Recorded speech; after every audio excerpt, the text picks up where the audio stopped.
Henrique Gregores, Gleide Dutra, Erci Cardoso, Heitor Alencar e Maurício Garcês jamais se viram enquanto vivos. Mas eles têm uma coisa em comum que é bastante incomum, se é que posso dizer assim. Todos foram assassinados com tiros e fizeram a justiça entender, depois de mortos, que foram vítimas acidentais de seus algozes. E como isso foi possível? Através de cartas psicografadas por médiums. Para o vídeo dessa semana eu trouxe 5 casos em que a justiça brasileira aceitou, como reforço de provas, mensagens supostamente enviadas por vítimas mortas. Meu nome é Viviane Cipriano e sejam muito bem-vindos ao canal Luz Acesa.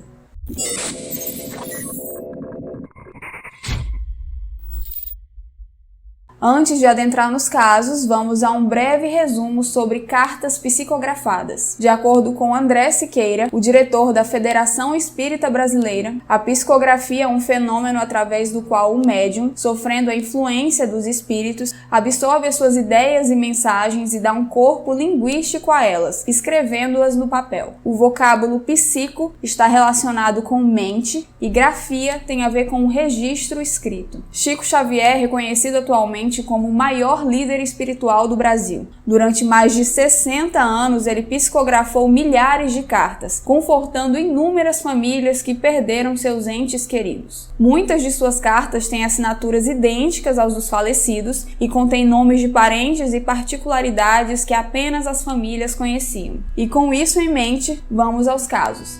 Número 5, caso Henrique Emanuel Gregores. Em 1976, o jovem Henrique tinha 23 anos de idade e andava bastante preocupado com o constante roubo de materiais do imóvel que construía lá em Aparecida de Goiânia, Goiás. Diante dessa situação, ele decidiu emprestar o seu revólver para o vigia da construção. Nessa mesma época, ele conheceu o empresário João Batista França e logo tornaram-se grandes amigos. Algum tempo depois, Henrique pediu a ele uma arma emprestada, já que a sua estava com o vigia. Em 10 de fevereiro daquele mesmo ano, eles se encontraram em um local deserto e cada um estava acompanhado da sua respectiva namorada. Após alguns minutos de conversa, Henrique perguntou a ele se ele havia providenciado aquela arma para lhe emprestar. João Batista então foi até o carro e pegou o revólver. No caminho de volta, ele retirou todas as balas da arma, ou pelo menos pensou que havia retirado, e começou a brincar de roleta russa com o objetivo de assustar as duas mulheres. Num clima de brincadeira, João Batista apontou a arma para Henrique e puxou o gatilho. Para a infelicidade de todos, uma bala foi disparada. Em meio ao desespero daquela cena, Henrique foi socorrido pelo amigo, mas não resistiu. João Batista foi indiciado por homicídio culposo quando não há intenção de matar. E nesse caso, o crime não é julgado por um tribunal do júri, e sim por um juiz singular. Em julho de 1976, o juiz responsável pelo caso, Dr. Orimar de Barros, relatou que passou por uma experiência sobrenatural. Ele disse que estava no fórum datilografando a sentença e que por volta das 21 horas estava na terceira folha e que escreveu dali até meia-noite sem ter consciência do que escrevia. Disse que quando enfim saiu do transe, foi que viu que havia redigido uma sentença em que absolvia o acusado. Lá constava que o acidente foi uma fatalidade. Inconformada com aquilo, a mãe de Henrique, Dona Augustinha, contratou um advogado para recorrer da sentença. Mas antes que isso fosse possível, ela recebeu uma visita inusitada. Chico Xavier, que estava em Goiânia naquela época para receber uma homenagem,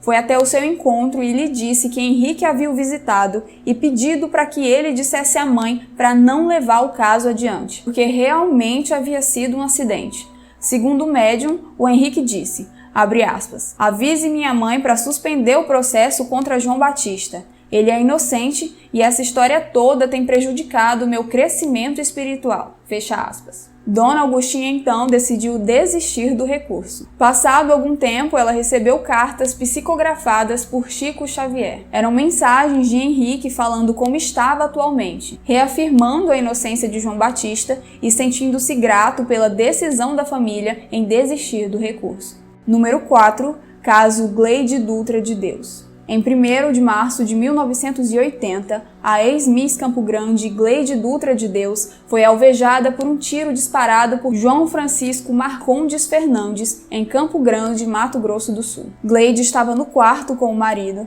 e sentou-se na cama enquanto ele tirava o cinto para trocar de roupa. Foi nesse infeliz momento em que o gatilho do revólver que estava no cinto foi pressionado acidentalmente. Gleide foi atingida na garganta e João Francisco correu para pedir ajuda. Ela até foi hospitalizada, mas faleceu alguns dias depois. Um inquérito policial foi instaurado e a prisão preventiva de João Francisco foi realizada. Em juízo, o acusado repetia a todo momento o que eu relatei acima, que a esposa havia acabado de se sentar na cama, que ele estava retirando o cinto e que o tiro foi acidental. Enquanto o processo corria, João Francisco ficou sabendo que Chico Xavier recebeu uma mensagem da sua esposa durante uma reunião pública que aconteceu em 12 de junho de 1980, e a mensagem dizia que João era inocente. Imediatamente, o acusado pediu para que seu advogado procurasse Chico Xavier para que a carta fosse anexada aos autos. E eu trouxe um pedacinho dela aqui para vocês. Abre aspas,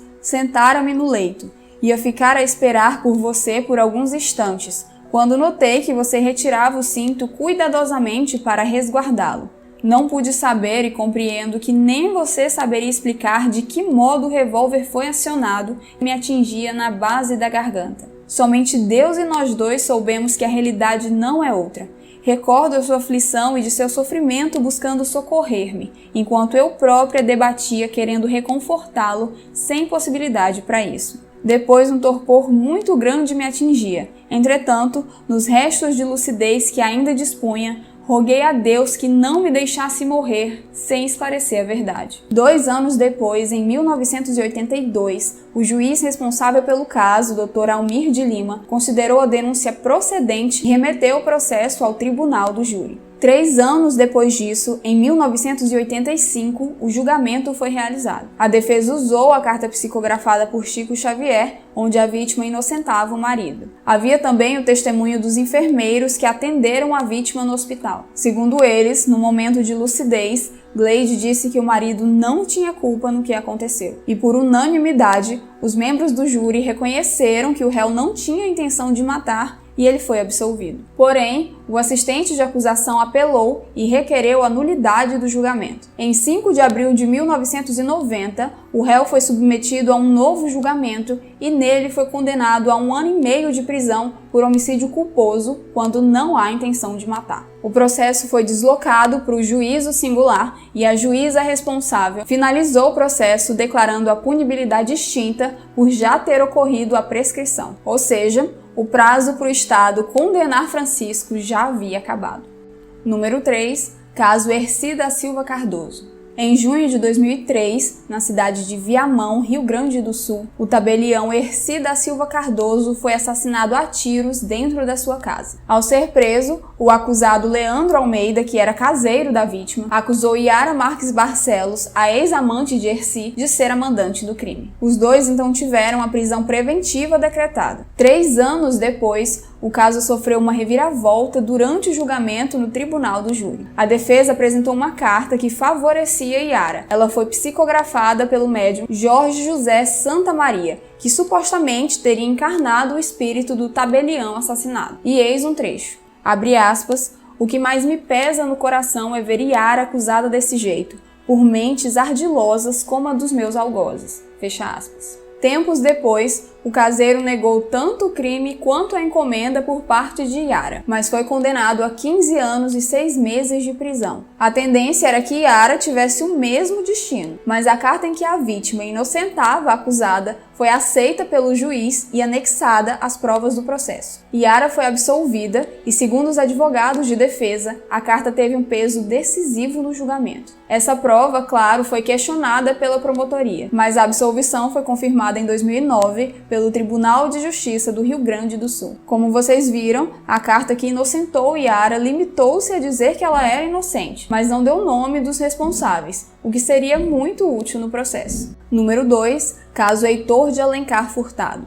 Em 1982, Heitor de Alencar Furtado buscava eleger-se deputado estadual. Em meio à agitação da campanha eleitoral, ele viajava bastante na companhia do seu assessor. Numa dessas viagens, em 22 de outubro de 1982, eles resolveram abastecer o carro num posto de gasolina na cidade de Mandaguari, Paraná. Como estavam muito cansados, resolveram parar por ali mesmo para descansar um pouquinho dentro do carro. Em função da atitude considerada suspeita pelos policiais, eles foram abordados por agentes que faziam ronda naquela região. O Heitor levou um susto, deu um pulo ao ser acordado e foi atingido por um tiro disparado pelo policial Aparecido Andrade Branco. O ferimento foi grave e Heitor não resistiu. Sua morte despertou grande reação no país e a repercussão na imprensa foi enorme, inclusive no exterior. Na época, várias autoridades como Ulisses Guimarães e Tancredo Neves falaram sobre o lamentável episódio e exigiram justiça. O policial então foi preso enquanto aguardava o seu julgamento. Nesse meio tempo,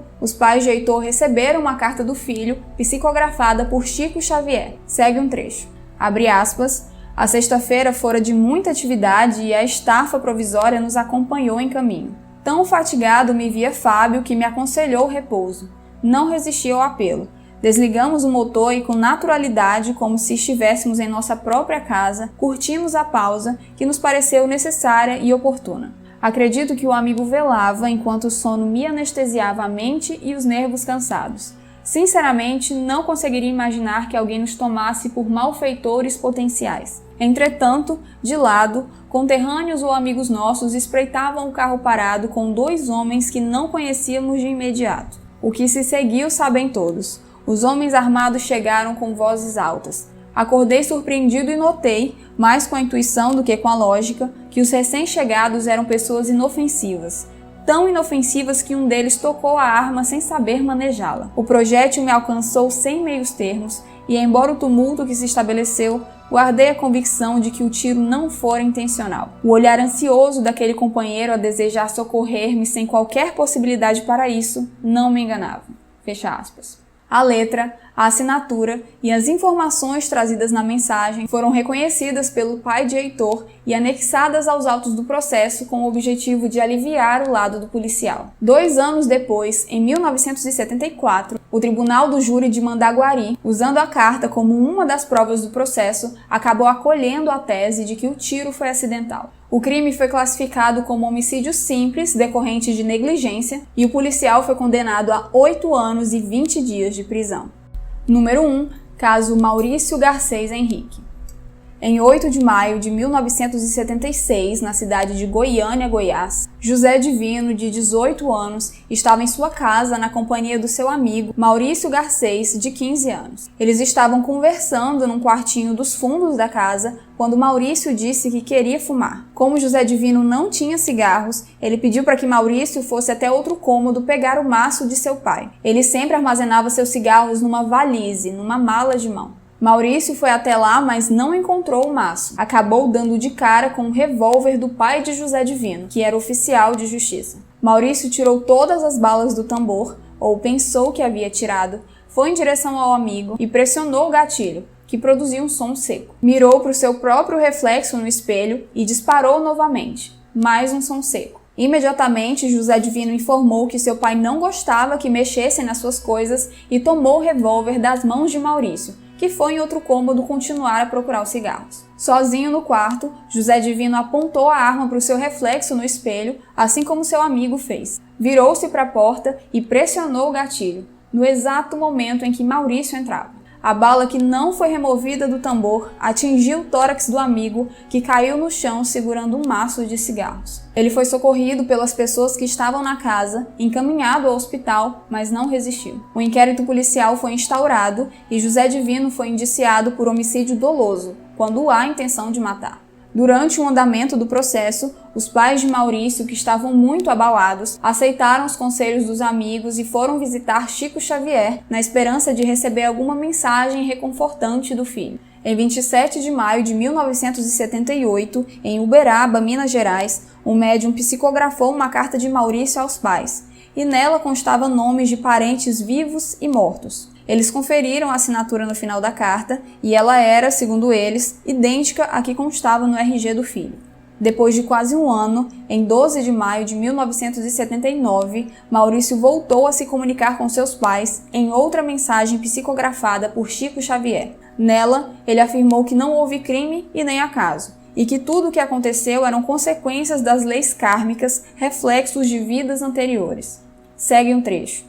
Abre aspas, José Divino nem ninguém teve culpa no meu caso. Brincávamos a respeito da possibilidade de ferir alguém pela imagem no espelho. Sem que o momento fosse para qualquer movimento meu, o tiro me alcançou, sem que a culpa fosse do amigo ou minha mesmo. Comovidos e convencidos com a veracidade da carta, os pais levaram o papel até as autoridades, acompanhado da carteira de identidade de Maurício para realçar a semelhança entre as assinaturas. Como o conteúdo da carta coincidia com o depoimento de José Divino e com os dados da perícia, a carta acabou sendo aceita no processo, em uma decisão inédita e de grande repercussão no meio jurídico do país. O juiz responsável pelo caso, Dr. Orimar de Bastos, sim, o mesmo do caso do Henrique Emanuel, proferiu uma decisão que absolveu José Divino. E eu trouxe alguns trechos dela para vocês. Abre aspas, no desenrolar da instrução foram juntados aos autos recortes de jornal e uma mensagem espírita enviada pela vítima, através de Chico Xavier, em que na mensagem enviada do além relata também o fato que originou sua morte.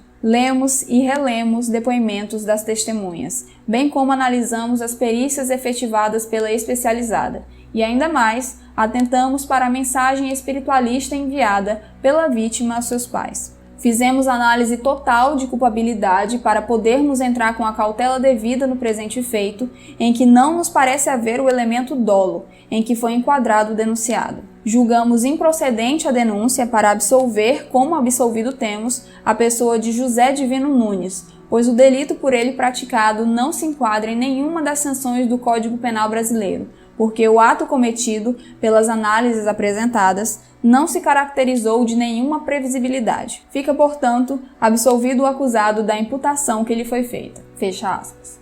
Diante da inédita absolvição, com repercussão na imprensa nacional e internacional, o representante do Ministério Público, Dr. Ivan Velasco do Nascimento, não concordou com a sentença e recorreu para o Tribunal de Justiça de Goiás. O tribunal, por sua vez, considerou o crime doloso e reformou a decisão para que José Divino fosse a júri popular. Foi juntada aos autos ainda uma carta do pai do Maurício ao presidente do Tribunal do Júri, pedindo para que não condenassem o réu. O julgamento foi realizado em 2 de junho de 1980 e a decisão dos jurados foi absolutória por 6 votos a 1. São casos super polêmicos no meio jurídico. E antes de encerrar, eu preciso fazer algumas considerações. É claro que as decisões acima causaram um grande rebuliço na justiça brasileira, e a principal crítica a elas é óbvia. Como comprovar que o texto escrito por um médium é, na verdade, a declaração de alguém que já morreu?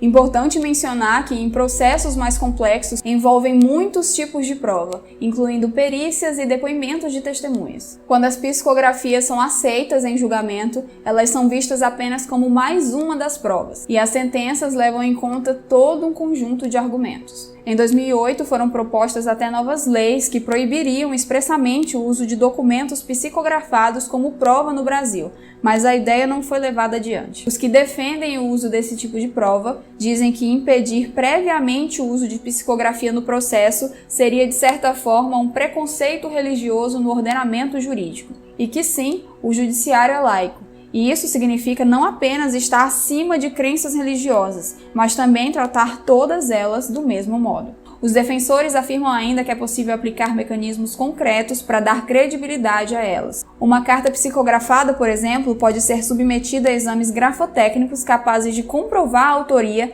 mesmo que sobrenatural, de um documento. Essas cartas são usadas principalmente em júris, tendo em vista que os jurados não precisam fundamentar suas decisões. A eles cabe apenas dizer se o réu é culpado ou inocente. O advogado criminalista Maurício Zanoide disse uma frase muito interessante sobre esse assunto. Abre aspas, dizer que o Estado é laico significa dizer que ele não tem religião oficial, e não que ele não aceita religião.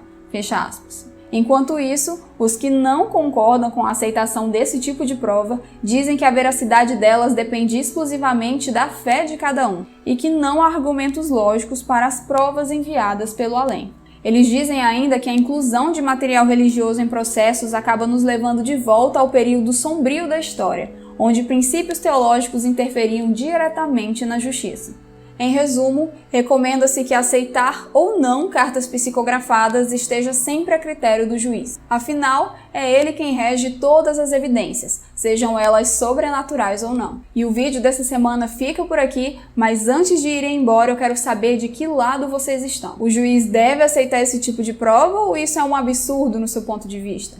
Eu, como advogada que sou, utilizaria sim, se representasse o réu. Mas se estivesse na acusação, não as aceitaria, mas de jeito maneira. Comentem aqui embaixo o que vocês acham disso tudo, deixem o seu like pra mim e confiram se estão inscritos no canal, tá? A gente se vê semana que vem.